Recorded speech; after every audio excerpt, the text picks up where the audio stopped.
Hey everybody, Matthew here again with another word of the day.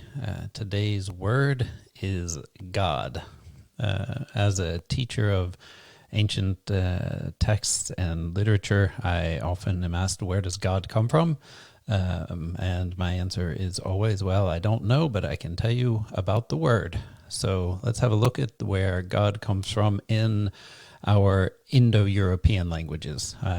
We'll do another video with God in other languages maybe next week.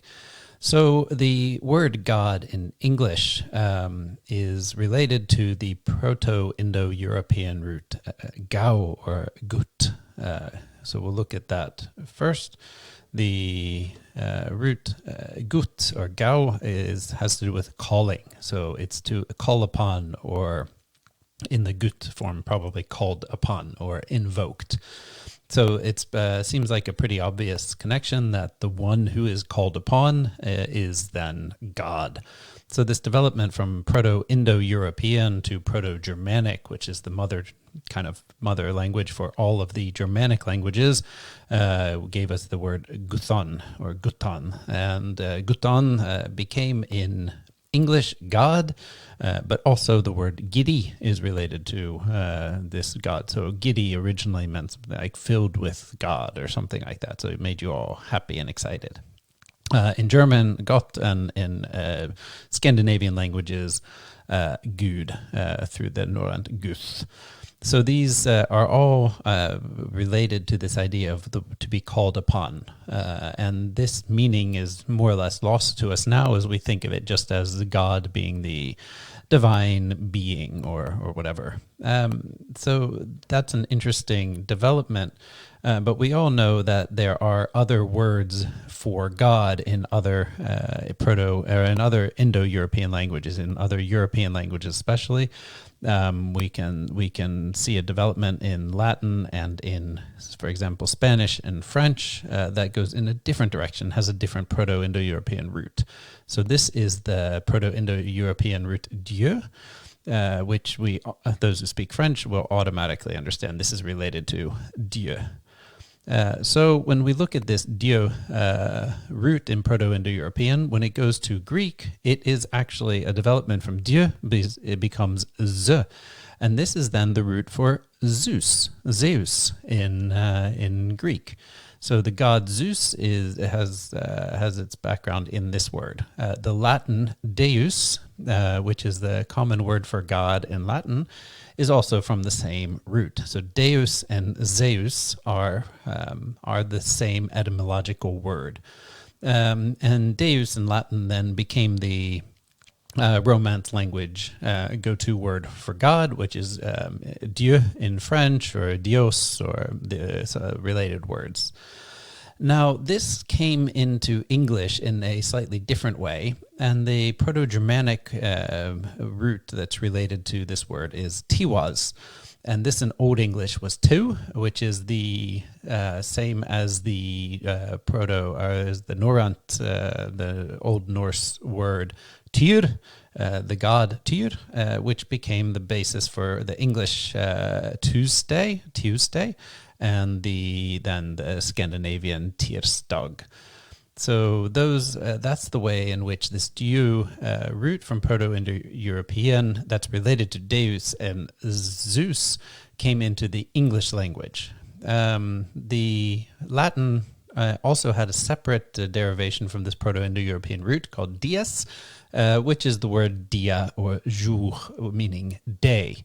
Now, note that the English word day is not derived from this root. There's a different root that day comes from. So Tuesday doesn't have two separate parts that come from the same root, but the Tues part on Tuesday is the one connected to Dieu, and the day is a separate root, even though they're very similar.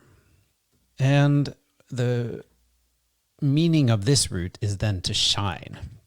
So Zeus, Dios, Dieu, Tuesday, and day are all, the dia and jour are all related to this concept of to shine.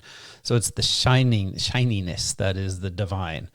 And this is also the root that gives us words like divine. So all of these are related to a shining idea, and also to the heavens. So Zeus, the god of the heavens. The final Indo-European root is one that we kind of have to look at, because when we think of Deus in Latin, we often think that it would be related to Theos, the common Greek word for God.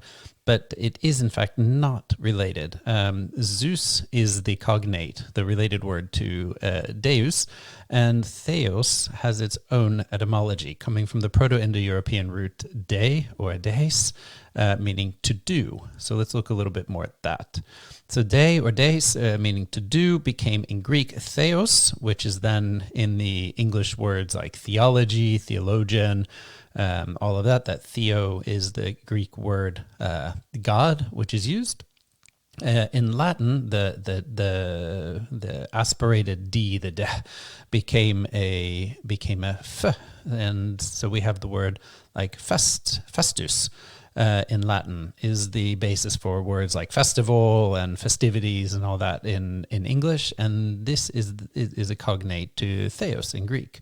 And then in the Proto-Germanic and Germanic languages, we have gotten this in the words dona, which then becomes to do or deeds. Anything that has to do with doing is related to the same root. So when we look at these three, we see that we have the Proto-Indo-European root to call, so go or gut, that gives us God. And then we have the Proto-Indo-European root Dieu, which means to shine, which gave us Zeus, and Dios, Dieu, and two in Tuesday, and other words. And then we have the Proto-Indo-European root de or des, that means to do, that gave us then Theos in Greek and theology and all this, the fest and festivus and festivals, and our modern English word do. So all of these are related to God, and give us a little window into how developments of words can go in different directions from different roots, and may be in use. We may use kind of terminology in our everyday life that is related to something we had no idea it was related to. So have a good week, everybody, and thanks for listening.